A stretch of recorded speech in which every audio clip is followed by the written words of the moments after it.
حضرت ابو سعید خدری رضی اللہ تعالیٰ عنہ حدیث کے راوی ہیں، بخاری میں موجود ہے۔ ارشاد فرماتے ہیں کہ ہم ایک سفر پہ تھے، واپس آ رہے تھے، ایک جگہ رات کو قیام کیا، سونا تھا، بستی تھی۔ بستی کے لوگوں نے نہ کھانا پوچھا نہ پانی پوچھا، کوئی ضیافت نہیں کی۔ آدھی رات کا وقت آیا تو ایک بندہ دوڑا دوڑا آیا، کہنے لگا ہمارے سردار کو بچھو نے کاٹ لیا ہے، تم میں سے کوئی بندہ دم درود کر لیتا ہے؟ تو ایک صحابی کہنے لگے کر تو لیتے ہیں، پر تم نے چونکہ ہمیں کھانا پانی تک نہیں پوچھا، تم اگر دم کراؤ گے تو مفت نہیں کریں گے۔ بخاری پڑھ رہا ہوں، پیسے لگیں گے۔ کتنے پیسے؟ بکریوں کا ایک ریوڑ پورا۔ شارحین نے لکھا 40 بکریاں۔ کنے دما دیاں؟ او بھائی اس سے کوئی بندہ جواز نہ لے کہ پیسے لینے جائز ہیں، اس سے جواز نہ حاصل کرے۔ اب بات کو سمجھیں، پس منظر کیا ہے؟ پانی تک نہیں تم نے پوچھا۔ کچھ لوگوں کا علاج ہوتا ہے، انہوں نے کہا پیسے لیں گے دم کر دیں گے۔ صحابی نے کہا، حضرت ابو سعید خدری رضی اللہ تعالیٰ عنہ فرماتے ہیں وہ چونکہ تنگ تھے، بچھو کاٹ کے، اور سردار کو کہا چل تو صحیح نا۔ وہ صحابی گئے، سورہ فاتحہ پڑھ کے دم کیا، اور حدیث بخاری سے میں آپ کو دکھاؤں گا۔ لوگ کہتے ہیں دم کدھر سے آ گیا؟ بخاری پڑھ رہا ہوں، صحیح بخاری۔ شفا تو اللہ نے دینی ہے نا، رب کریم نے شفا دے دی۔ بکریاں لے لی، آ گئے جہاں آرام کر رہے تھے اس جگہ۔ صحابہ میں اختلاف ہو گیا، کچھ کہنے لگے بکریاں لینی چاہیے تھی، کچھ کہنے لگے نہیں لینی چاہیے تھی۔ حضرت ابو سعید خدری رضی اللہ تعالیٰ عنہ فرماتے ہیں پھر ہم نے فیصلہ کیا چپ کر کے سو جاؤ، صبح حضور کی بارگاہ میں جائیں گے۔ اگر کریم نے کہا لینی چاہیے تھی پھر تو موج بن گئی، اور اگر کہا نہیں لینی چاہیے تھی تو بکریاں ہانک کے واپس کر دیں گے۔ مسئلہ کیا ہے؟ کہتے ہیں صبح گئے حضور کی بارگاہ میں، جا کے مسئلہ عرض کیا، یا رسول اللہ انہوں نے بھی پانی کوئی نہیں پوچھا تھا، ہم نے بھی کہا دم کریں گے تو پیسے لیں گے، تو ہم نے یہ بکریاں لی ہیں۔ شارحین لکھتے ہیں 40 تھی شاید۔ تو یا رسول اللہ اب کیا کریں؟ حضور مسکرانے لگے اور مسکرا کے پوچھا اچھا پڑھا کیا تھا؟ یا رسول اللہ سورہ فاتحہ۔ فرمایا سکھائی کس نے تھی؟ کہا یا رسول اللہ آپ نے۔ فرمایا پھر آدھی بکریاں میری ہیں آدھی تمہاری ہیں۔ اگر آج یہ ارادہ کر لینا کہ ہم نے لوگوں کو آسانیاں دینی ہیں، تو میرا یہ خیال ہے کہ صبح خیر نہیں خیر کثیر بٹنی شروع ہو جائے۔ اگر ہم یہ ارادہ کر لیں کہ میں نے لوگوں کو آسانیاں، وہ ہمارا مزاج نہیں نا، ہم آسانی لینا چاہتے۔ اگر ہم بحیثیت مسلمان تھوڑی تھوڑی خدمات سر انجام دینا لگے، تھوڑا تھوڑا سوچنے لگے، لیکن رسول کریم کی سوچ مبارک کیا ہے؟ بدر کے لوگ قیدی ہو کے آ گئے، کفار تھے وہ۔ اب حضور نے فرمایا فیصلہ یہ ہوا مجلس شورا میں صحابہ کی میٹنگ میں کہ فدیہ دیں گے اتنے پیسے تو آزاد کر دیے جائیں گے۔ کچھ لوگ ایسے تھے جو فدیہ نہیں دے سکتے تھے لیکن حساب کتاب لکھنا پڑھنا جانتے تھے۔ اب حساب کتاب کی تو دین میں بھی ضرورت ہوتی ہے نا، آپ کو وراثت تقسیم کرنی ہے، کئی کام کرنے ہیں، تو نبی پاک علیہ الصلوۃ والسلام نے بھی نا وہاں امت کا سوچا، پر میں تم اس طرح کرو مسلمانوں کے 10 بچوں کو لکھنا پڑھنا سکھا دو، میں تمہیں آزاد کر دیتا ہوں۔ وصیت قوم کی فلاح و بہبود کے لیے جو نبی پاک کے نظریات ہیں، جو حضور کے افکار ہیں، ان 10 بچوں کو لکھنا پڑھنا سکھا دو۔ یار میری سوچ ہمیشہ یہ رہتی ہے کہ میرے بچے لکھ پڑھ جائیں، یہ کیوں نہیں سوچتا کہ میرے محلے کے سارے بچے اگر پڑھ جائیں گے تو یہ محلہ پڑھے لکھے لوگوں کا محلہ کہلائے گا، میرے سمیت لوگ کہیں گے کہ بڑی شستہ آبادی ہے۔ میری سوچ کیوں اڑ جاتی ہے کہ فقط میرا ہی بچہ آگے نکلے، تو اپنے فیض کو کھول کے عام کیوں نہیں کرتا؟ تو یہ کیوں نہیں سوچتا کہ جو شجرے سایہ دار ہوتا ہے نا میرے بھائی، وہاں جو بھی آتا ہے وہ پھل کھا کے جایا کرتا ہے، وہ جو بھی آتا ہے وہاں پھل کھاتا ہے۔ اپنے ایک ذہن بنائیں نفع دینے کا، ایک سوچ بنائیں کسی کا فائدہ کرنے، ارادہ کرے کسی کے کام آنے کا، کسی کے لیے بہتری کرنے کا، کسی کے لیے آسانیاں فراہم کرنے کا۔ کسی کو سہولت دینے کا میرے رسول کریم سید عالم صلی اللہ علیہ وسلم نے توجہ دلاتے تھے. حضور علیہ السلام نے فرمایا درخت بھی لگاؤ, کھیتیاں بھی لگاؤ. یا رسول اللہ صلی اللہ علیہ وسلم کچھ ملے گا؟ تو حضور نے فرمایا اس کھیت سے, اس درخت سے جب تک کوئی جاندار فائدہ اٹھاتا رہے گا اللہ تمہارے نامہ اعمال میں نیکیاں درج فرماتا رہے. کوئی درخت ہی لگا دو, کچھ کاری دو. محمود غزنوی گزر رہے تھے تو ایک بوڑھے کو دیکھا, اس کے ہاتھ کامتے ہیں تو پھر بھی وہ زمین کھود رہا ہے اور ایک درخت لگا رہا ہے. تو محمود غزنوی اس بوڑھے کو دیکھ کے نا تو بڑے حیران ہوئے, اس کے قریب گئے. تو دو قسم کی سوچیں ہوتی ہیں نا, ایک یہ سوچ ہوتی ہے کہ بڑا لالچی ہے, اس عمر میں بھی یہ کیا کر رہا ہے, یہ بھی سوچ ہوتی ہے. اور ایک سوچ یہ ہوتی ہے کہ یار کتنا بھلا آدمی ہے, دیکھو اب بھی محنت کر کے گزر رہا. سوچ ہی ہے نا, منفی کر لیں یا مثبت کر لیں. تو محمود غزنوی آگے بڑھے اور آگے بڑھ کے نا تو آپ اس بوڑھے سے کہنے لگے کہ بابا یہ کیا کر رہے ہو؟ تو کہنے لگے میں درخت لگا رہا ہوں. تو کہنے لگے بزرگوں اب آپ کی جو عمر ہے نا, یہ عمر نہ تو آپ اس کے پھل کھا سکیں گے نہ چھاؤں میں بیٹھ سکیں گے, اور آپ کو تکلیف بھی بڑی ہے. تو بابا جی محمود کو جانتے ہی نہیں تھے, پلٹ کے کہنے لگے بیٹا چلو میں نہیں پھل کھاؤں گا تو میرے پوتے تو کھائیں گے نا, میرے نواسے تو کھائیں گے نا. تو آپ چھوڑے مجھے, میں تو اگلی نسلوں کا بھلا کر رہا ہوں. اب یہ سوچ ہماری بڑی کم ہوتی, یہ بڑی کم سوچ ہوتی. پوتے کھائیں گے, نواسے کھائیں گے. تو محمود غزنوی بادشاہ تھے, بڑے راضی ہوئے, کہنے لگے یار بابا تیری تو سوچ بڑی شاندار ہے, قوم کا نفع کرنے والی سوچ ہے. اس نے کہا ایک تھیلی اشرفیوں کی بابا جی کو دے دو. بابا جی نے نا وہ تھیلی اشرفیوں کی جب قبول کی, پکڑی, تو بابا جی بڑے مسکرائے. محمود کہنے لگا کیا ہوا؟ تو فرمانے لگے بیٹے تم نے تو کہا تھا کہ میں اس کا پھل نہیں کھاؤں گا, میں نے تو ابھی لگایا نہیں ہے, اللہ نے پھل مجھے پہلے ہی عطا فرما دیا ہے. تم تو کہہ رہے تھے کہ پھل نہیں کھاؤں گا, ابھی تو لگایا نہیں تو اللہ نے پھل دے دیا. محمود بڑا راضی ہوا, اس نے کہا یار بابا تو بڑی اونچی سوچ کا مالک ہے, ایک تھیلی اور دو بابا جی کو, اور دے دو ایک تھیلی. ایک اور تھیلی دی بابا جی کو, تو بابا جی پھر ہنسے, کہنے لگے محمود میرا خلوص دیکھ, میں اللہ کے بندوں کا نفع کرنا چاہتا تھا نا, تو میں نے ابھی لگایا نہیں. لوگوں کے باغ میں سال میں ایک دفعہ پھل لگتا ہے, اللہ نے مجھے 2 دفعہ پھل عطا کر دیا. محمود نے کہا تیسری بھی دو بھی بابا جی کو تھیلی.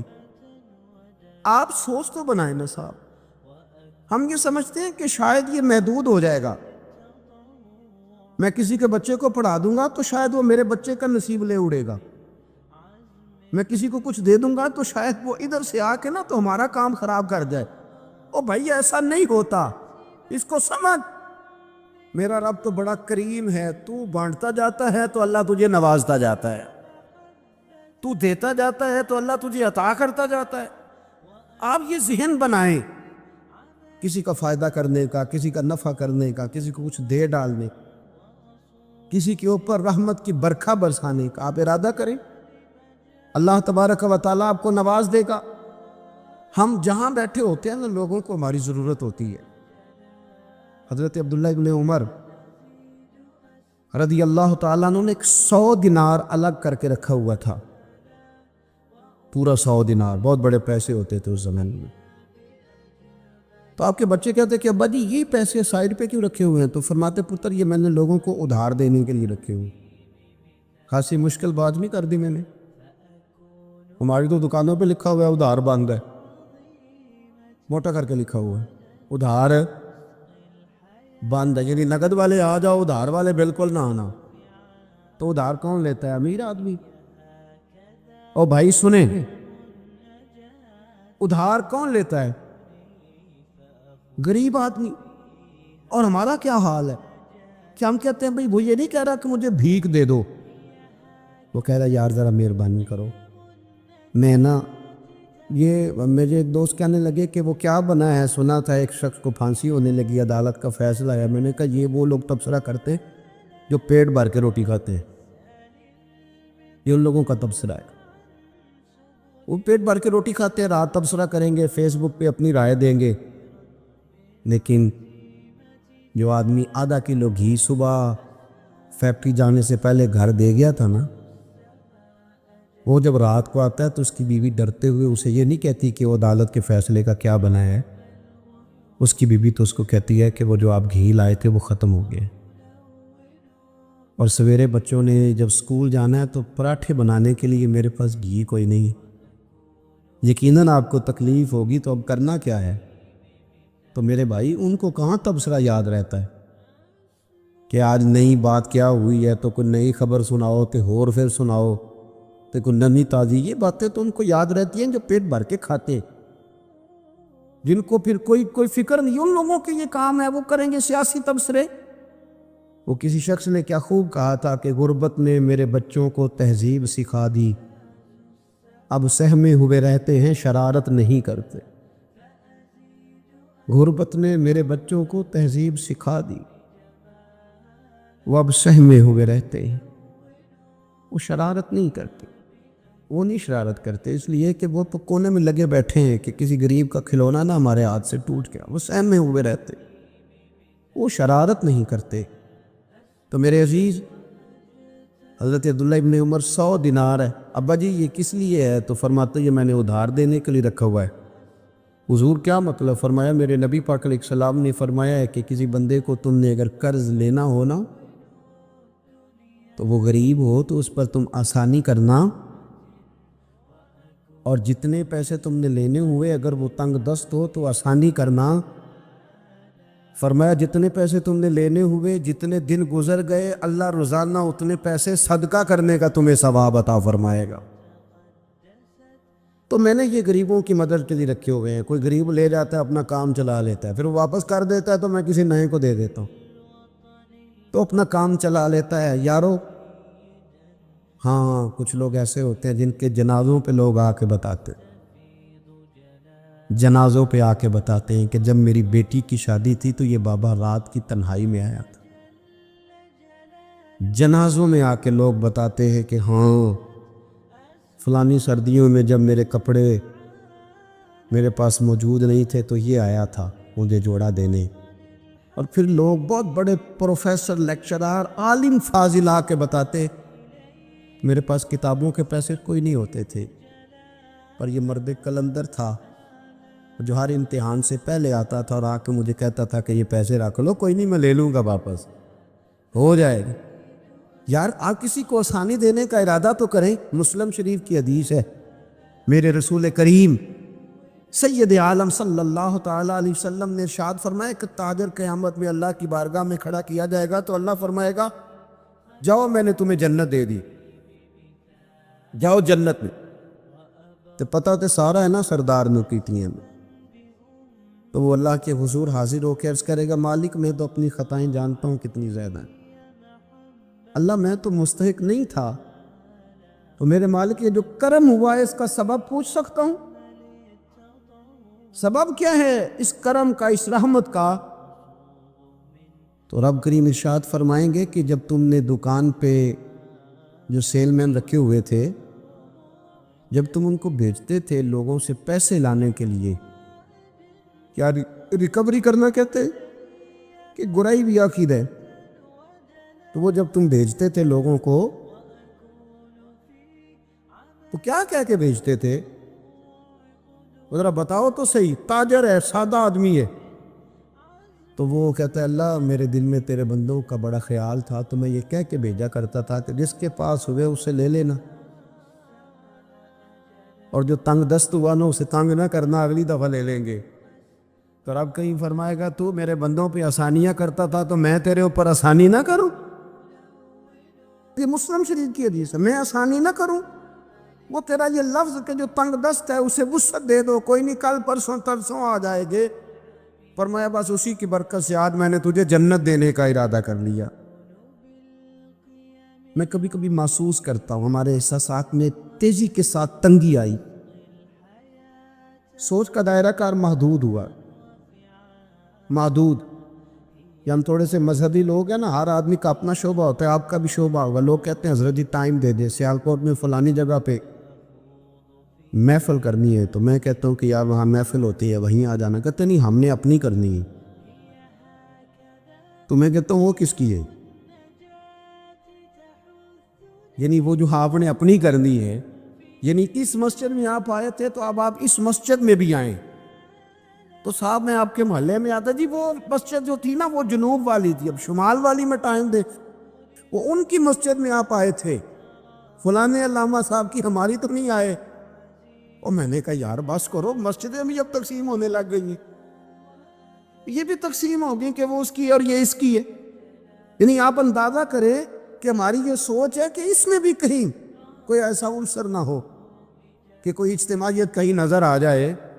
اور یار ایسے تو نہ کرو، یہ ایک مذہبی اجتماع ہوتا ہے، اس کے اندر بھی لوگ کہتے ہیں کہ انتظامیہ دعوت دے گی.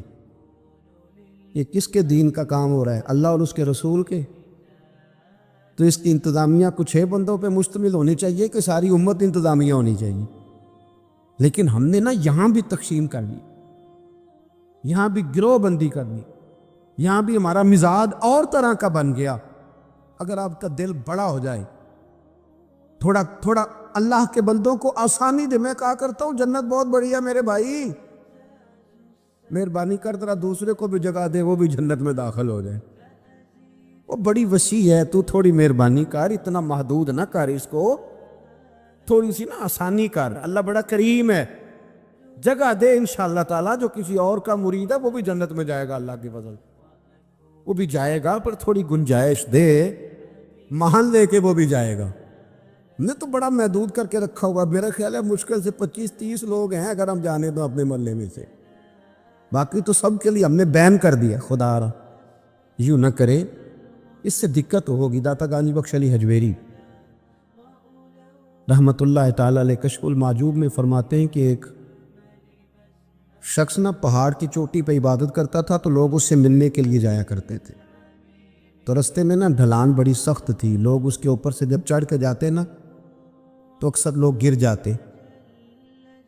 اس کے دل میں ایک دن خیال آیا کہ یہ ڈھلان نہ ہوتی تو کیا ہوتا. تو رب کریم نے اس وقت کے پیغمبر علیہ السلام کو وہی فرمائی کہ اسے کہو تو میری تخلیق پہ اعتراض کرتا ہے، نہ ہوتا تو کیا ہوتا. فرمایا اسے کہہ دو کہ تیرا نام میں نے اپنے نیک بندوں کی صف سے کاٹ کر نافرمانوں کی صف میں لکھ دی. وہ کہہ دو. اللہ کے نبی نے پیغام دیا تو وہ سجدے میں گر گیا. اور تجھے کیا ہوا؟ کہنے لگا حضور آپ نے کہا ہے نا کہ اللہ نے میرا نام لیا. میں کہاں، اور میرے رب نے میرا نام لے لیا ہے. حضور چلے، میں تو سمجھتا تھا میں کسی کھاتے میں نہیں، اللہ نے میرا نام لے لیا، یعنی میرا نام. اسے تو وجد ہو گیا. وہ پیغمبر کی بارگاہ میں عرض کرنے لگا حضور آپ میرا پیغام اللہ کے حضور عرض کر دیں گے؟ کہا ہاں میں کہہ دوں گا. تو وہ عرض کرتا ہے حضور اللہ کی بارگاہ میں یہ عرض کیجئے کہ یا اللہ میرے لیے جہنم کا فیصلہ تو ہو ہی گیا ہے، لیکن مالک میرا دل کرتا ہے کہ میرا وجود اتنا بڑا کر دے، اتنا بڑا کر دے. تو قادر ہے اتنا بڑا کر دے کہ ساری دوزخ میں ہی پورا آ جاؤں. اللہ میرا دل نہیں کرتا تیرا کوئی اور بندہ جہنم میں جائے. میری طبیعت نہیں مانتی کہ تیرے محبوبوں کا کلمہ پڑھنے والے، تیرے نبیوں کا کلمہ پڑھنے والے دوزخ میں چلے جائے. اللہ تو ساری دوزخ میرا وجود بڑا کر کے نا تو بھر دے. آواز قدرت آئی، نبی سے فرما دیجئے کہ یہ اگر میرے بندوں سے اتنا پیار کرتا ہے تو میں اس سے پیار نہ کروں. اسے کہہ دیجئے اس کے گناہ بھی بخش دیے، اسے ولیوں میں بھی شامل کر لیا، اور قیامت میں یہ جس کی سفارش کرے گا اللہ سب کو جنت عطا کر دے گا. پر یہ ہے کہ پروگرام ہی نہیں ہے. حضرت خواجہ حسن بصری رضی اللہ تعالیٰ عنہ یہ حضرت علی کے شاگرد ہیں، مولا علی شیر خدا کے شاگرد ہیں. اور ایک روایت ایسی بھی ملتی ہے کہ بچپن تھا ان کا تو نبی پاک کے گھر چلے جاتے تھے. تابعی ہے، بہت چھوٹے تھے جب حضور کا وصال ہوا، صحابہ کے شاگرد ہیں. ایک دفعہ حضرت ام سلمہ کہتی ہیں کہ نبی پاک صلی اللہ علیہ وسلم کا بچا ہوا پانی پڑا تھا تو وہ بھی حضرت حسن بصری اٹھا کے پی گئے. یعنی حضور علیہ السلام کا جھوٹا پینے کا بھی اللہ نے انہیں لعاب دہن شدہ پینے کا بھی بڑے صاحب بصیرت تھے۔ ایک بہت مالدار 30 سال کا نوجوان آ گیا، عبد الواحد زید۔ حضور میں نے مرید ہونا ہے۔ آپ نے فرمایا تو میرا بھائی بن جا، مجھ سے دین سیکھ، مرید ہو کے کیا کرے گا؟ کہنے لگا حضور میں باریکی تک پہنچ گیا ہوں۔ بھائی تو شریک ہوتے ہیں، تو مجھے بھائی نہ بنائے، مجھے غلام بنائے۔ تابعداری وہی کر سکتا ہے جو غلامی کرے۔ بھائی تو شریک ہوتے ہیں، وہ تو مقابلہ کرتے ہیں، غلام بنائے۔ تو حضرت حسن بصری، حضرت عبد الواحد بن زید رحمۃ اللہ علیہ فرماتے ہیں میں کروڑ پتی تھا، ہیرے جواہرات کا ٹھکانہ ہی نہیں تھا۔ تو حضرت حسن بصری رحمۃ اللہ علیہ فرمانے لگے تیرا میرا سٹیٹس ایک نہیں، تو میرا غلام کیسے بنے گا؟ تیرے گھر میں تو خود 20 غلام ہے، تیرا میرا سٹیٹس نہیں، میں غریب آدمی ہوں، ایک وقت کھا لیتا ہوں، 2 وقت بھوک کاٹ لیتا ہوں، تو شہزادہ ہے، سٹیٹس نہیں بنے گا۔ عبد الواحد بن زید گھر گئے، اپنے غلاموں کو کھڑے کھڑے آزاد کر دیا، رشتہ داروں کی لسٹ بنائی، سب کو دعوت کھلائی، جو گھر کے اندر مال دولت تھا ان میں بانٹ دیا، باقی پڑوسیوں کو دے دیا، جو کپڑے پہنے ہوئے تھے وہ بھی اتار کے صدقہ کیے۔ ٹاٹ کا لباس پہن کے حضرت حسن بصری کے سامنے آ کے کھڑے ہوئے۔ خواجہ حسن بصری نظر اٹھائی، کہا اچھا یہ حال کیسے ہو گیا؟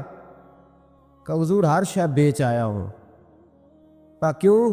فرمانے لگے آپ نے کہا تھا تیرا میرا سٹیٹس نہیں، اب تو ایک ہو گیا ہے نا، اب تو سٹیٹس ایک ہو گیا نا، اب غلامی ملے گی؟ آپ نے فرمایا 3 شرطوں پہ قائم رہنا، 3 شرطوں پہ۔ ایک، اللہ والوں پہ زندگی میں اعتراض نہ کرنا، کبھی اللہ تعالیٰ کے بندوں پر اعتراض، کوئی چیز نظر آئے بھی تو شکوہ نہ کرنا، سمجھ لینا کہ میری نگاہ کی غلطی ہے۔ اور دوسرا، روز اپنے اوپر محنت کرنا، محبت کم نہیں ہونی چاہیے، بڑھنی چاہیے۔ اور تیسرا فرمایا مجھے کہنے کی ضرورت نہ پڑے، کہنے کی ضرورت، تجھے اشارہ سمجھ جانا چاہیے۔ عبد الواحد بن زید کہنے لگے حضور ملے گا کیا؟ آپ فرمانے لگے یہ تیرا مطالبہ بھی غلط ہے، وہ تو بعد کی بات ہے، ملتا کیا ہے؟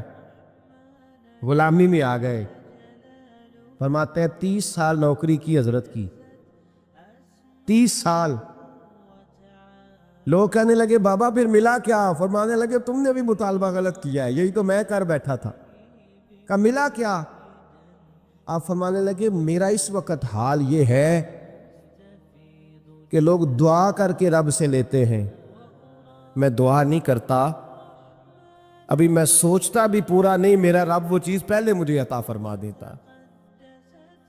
اور بغداد کے لوگ کہتے ہیں بغداد میں قحط پڑ گیا، بارش نہیں ہوتی تھی، بارش نہیں ہوتی تھی، کٹھے ہو کے سارے گئے، آپ بغداد آئے ہوئے تھے، کٹھے ہو کے لوگ گئے، کہا حضور بارش نہیں ہوتی، مہربانی فرمائیں۔ تو کہتے ہیں لوگ آ کے بیٹھے ہیں میرے پاس، بارش کی دعا کر دیں۔ حضرت عبد الواحد بن زید کہنے لگے اے اللہ تجھے پتہ ہے یہ میرے دروازے تک آگے پہنچ گئے، ابھی تک بارش نہیں آئی، اور لفظ پتہ کیا ہے؟ کہنے لگے تجھے واسطہ میری اس عقیدت کا جو مجھے حضرت حسن بصری کے ساتھ ہے، اس عقیدت کا واسطہ، مجھے رسوا نہ کر۔ انہیں بھیجا کیوں تھا اگر برسانی نہیں تھی؟ دعا دیکھیں، محبت کے رنگ میں دعا ہو رہی ہے، واسطہ بھی محبت کا دیا جا رہا ہے۔ بغداد کے لوگ کہتے ہیں بس حضرت کے جملے بھی پورے نہیں ہوئے، رب کریم نے بارش عطا فرما دی، جملے بھی پورے نہیں ہوئے، اللہ نے بارش دے دی۔ محبت، پیار، سال میں 1 دفعہ حج ہوتا ہے، اور میرے نبی پاک علیہ السلام نے فرمایا تو خوش ہو کے محبت سے ماں باپ کا چہرہ دیکھ، اللہ کامل حج کا ثواب عطا کرے گا۔ یا رسول اللہ اگر 100 دفعہ دیکھوں تو فرمایا 100 دفعہ حج کا ثواب۔ تو سال کے بعد آج ہو تو اگر دن میں 100 دفعہ ہو جائے تو زیارت افضل ہوئی کہ عبادت افضل ہوئی؟ نبی پاک صلی اللہ علیہ وسلم نے فرمایا النظر الی وجہ العالم عبادہ، اگر تو کسی عالم کے چہرے کو دیکھتا بھی رہے تو رب تجھے اپنی عبادت کا درجہ عطا فرمائے گا۔ تو کر تو آپ زیارت رہے ہیں، ثواب کس بات کا مل رہا ہے؟ تو یاد رکھ لیں، محبت میں کمزوری نہیں ہونی چاہیے۔ محبت جس کی کمزور ہو گئی ختم ہو گئی۔ ایک منٹ کے لیے بھی اپنے اوپر یہ یاد رکھے، وہ کہا تھا حضرت سلطان بہو نے، جو دم غافل سو دم کافر۔ یاد رکھ، عقیدتوں میں جب لچک آتی ہے نا، جب کمزوری پیدا ہونے لگتی ہے، کمزوری، پھر رشتے سہاروں کے محتاج ہونے لگ جاتے ہیں، پھر رشتے سہاروں کے محتاج ہوتے ہیں، پھر گفتگو کے محتاج ہوتے ہیں، سمجھانے کے محتاج ہوتے ہیں، پھر توجہ دلانے کے۔ اور جب رشتے سہاروں کے محتاج ہوتے ہیں تو پھر رشتے بیساکھیوں والے ہو جاتے ہیں اور لنگڑے ہو جاتے ہیں، پھر ان کا حسن ضائع ہو جاتا۔ اقبال نے کہا تھا، نہ وہ حسن میں رہی شوخیاں، نہ وہ عشق میں رہی گرمیاں، نہ وہ غزنوی میں تڑپ رہی، نہ وہ خم ہے زلف ایاز میں۔ وہ کیفیت نہیں رہتی جس کو کہنا پڑا، بتانا پڑا، سمجھانا پڑا۔ اس نے تو بیساکھی مانگی ہے۔ بیساکھیاں نہ مانگے، اپنی محبت کو دوام دیں، روز نئے سے نیا زاویہ۔ کسی نے حضرت ابوبکر صدیق رضی اللہ تعالیٰ عنہ کے بارے میں بڑا خوبصورت جملہ لکھا ہے۔ انہوں نے لکھا ہے، قریب رہنے والے کی محبت کم ہوتی ہے۔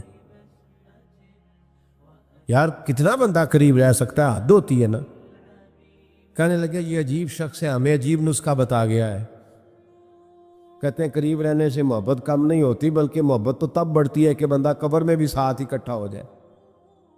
وہ جاتی دفعہ مزار کا بھی ساتھ لے کر اپنے اوپر رب رسول کی محبت کا رنگ چڑھائیں اور اس رنگ پہ مضبوطی ڈالیں۔ اور کچا رنگ للاری والا جڑا چڑھدا لیندا رہندا، عشق تیرے دا رنگ محمد چڑھ جائے پھر نہیں لیندا۔ کام سارے ہی ہو جاتے ہیں، لیکن جو محبت ہے نا، ہمارے سلاسل طریقت میں 3 چیزیں ضروری ہیں۔ ایک محبت، دوسری عقیدت، تیسرا ادب۔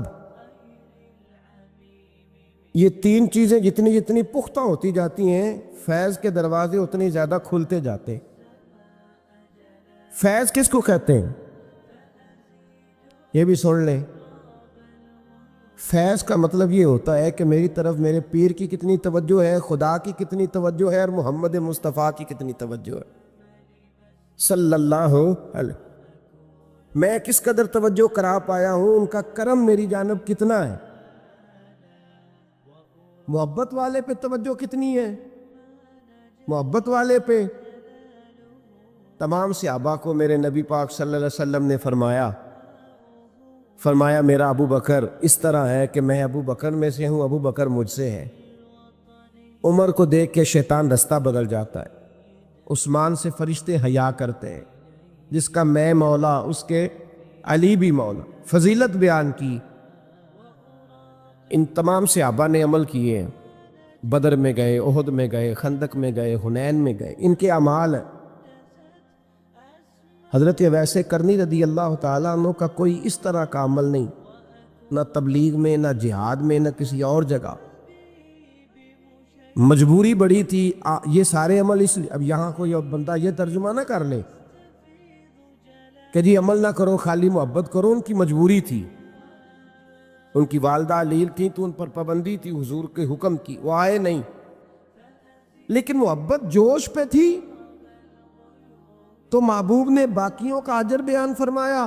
کرن کی طرف منہ کر کے حضور نے اپنے گریبان مبارک کے بٹن کھول لیے اور ٹھنڈی ٹھنڈی آہیں بھرنے لگے۔ یا رسول اللہ کیا ہوا؟ فرمایا ادھر میرا ایک دیوانہ رہتا ہے تو وہاں سے مجھے ٹھنڈی ہوائیں آتی ہیں۔ محبت کا اجر ہے، محبت کا اجر۔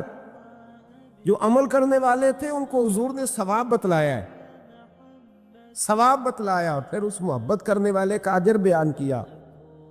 اس کا یار اتنا اجر رکھ دیا، اتنا اجر رکھ دیا۔ جو محبت کرنے والے تھے ان کا اجر کیا بیان کیا؟ حضور نے فرمایا علی اور عمر میرا جبہ لے کر کے جائیں۔ حضرت عبد الرحمن ابن عوف جیسے لوگ جو عشرہ مبشرہ میں سے ہیں وہ منتیں کر رہے ہیں کہ حضور کا کرتا مل جائے، کرتا۔ یہاں لوگ بھاگ رہے ہیں کہ نبی پاک صلی اللہ علیہ وسلم کے وضو کے بچے ہوئے پانی کا تھوڑا سا حصہ مل جائے۔ ایک منہ مبارک کے لیے صحابہ تڑپ رہے ہیں کہ ایک بال مبارک، منہ مبارک نصیب ہو جائے، اور وہ جو محبت کرتے ہیں اور دور رہتے ہیں ان کو میرے مصطفیٰ نے فرمایا میرا جبہ لے جاؤ۔ اور ڈیوٹی کس کی لگائی؟ فرمایا علی جائے اور عمر جائے، دے کے آئے۔ خشک لوگ زندگی گزارنے لگے ہیں، محبت کا سوتا ہی خشک ہو گیا ہے۔ موٹا موٹا سا عمل، موٹی موٹی سی بات کرو۔ تمام صوفیاء نے اپنی زندگی لگائی اس کام پہ دی ہے۔ وہ کہتے ہیں تیری عبادت ناقص ہو کے بعض اوقات واپس لوٹ آتی ہے، ضائع ہو جاتی ہے۔ محبت ناقص نہیں ہوا کرتی۔ محبت میں تو کوئی گناہگار بھی ہو جائے تو میرے رسول فرماتے ہیں غلطی ہو گئی تو کیا ہوا، خدا سے بھی پیار کرتا ہے، محمد مصطفیٰ سے بھی پیار کرتا ہے۔ معبور تو دیکھیے نا، صحابی ہیں حضور سے پیار کرنے والے، شراب پی بیٹھے، بخاری مسلم پڑھیے، شراب پی لی، خود در رسول پہ آئے، یا رسول اللہ غلطی ہو گئی معاف کر دے۔ کیا ہوا؟ شراب پی لی ہے، بھول گیا تھا، بچپن سے پیتا آ رہا تھا۔ حضور نے فرمایا منہ سونگو۔ سونگا تو کہا حضور بدبو تو آ رہی ہے شراب کی۔ فرمایا باہر لے جاؤ، کوڑے مارو۔ صحابہ کہتے ہیں کوڑے لگ رہے تھے اور اندر نبی پاک بے چینی کے عالم میں ٹہل رہے تھے، بے چینی کے عالم۔ ایک صحابی نے کہا حضور اس ملعون کے لیے معاذ اللہ، اس کے لیے آپ، اس نے شراب پی اس کے لیے بے چین ہے۔ حضور نے فرمایا چپ کر جا، غلطی ہو گئی تو کیا ہوا، خدا سے بھی پیار کرتا ہے، محمد مصطفیٰ سے بھی پیار کرتا ہے۔ تیری محبت توجہ کرائے گی نبی پاک کی تیری طرف۔ جو محبت، عقیدت، ادب، وفا، جذبہ، حسن، تازگی، روحانیت، یہ سارے ایک معنی کے سارے الفاظ ہیں، ان کا مفہوم ایک نکلتا ہے۔ اگر زندگی محبت سے خالی ہو گئی تو اقبال نے کہا بجھی عشق کی آگ اندھیر ہے، اب یہ مسلمان نہیں یہ خاک کا ڈھیر ہے۔ اقبال کہتے ہیں اب تو ڈھیر ہے، کسی وقت بھی کوئی ہوا آئے گی تجھے اڑا کے لے جائے گی۔ تیرے اندر طاقت اور وزن اتنی دیر رہے گا جتنی دیر رسول اللہ کا پیار تیرے دل میں زندہ رہے گا، جتنی دیر محبت تیرے دل میں۔ ہمارے صوفیاء نے پیار ہی تو سکھایا ہے، ہمارے صوفیاء نے محبت ہی تو سکھائی ہے، ہمارے اہل اللہ نے پیار ہی تو سکھایا ہے۔ اتنا پیار کہ حضرت امیر خسرو رو ہی پڑے۔ اور حضرت خواجہ نظام الدین رحمۃ اللہ علیہ سے کہنے لگے محبوبہ جنت میں تو پتہ نہیں کب جانا ہے، کس وقت کے بعد جانا ہے، میرا نہیں گزارا، تو اپنے رب سے دعا کر کہ مجھے اتنی گنجائش مل جائے کہ میں قبر میں بھی آپ کے ساتھ ہی دفن ہو جاؤں۔ پتہ نہیں کب قبریں کھلیں گی، کب دوبارہ رشتہ قائم ہوگا وہ والا۔ تو بھائی یہ جو پیار ہوتا ہے نا یہ توانائی دیتا ہے، محبت جگا دیتی۔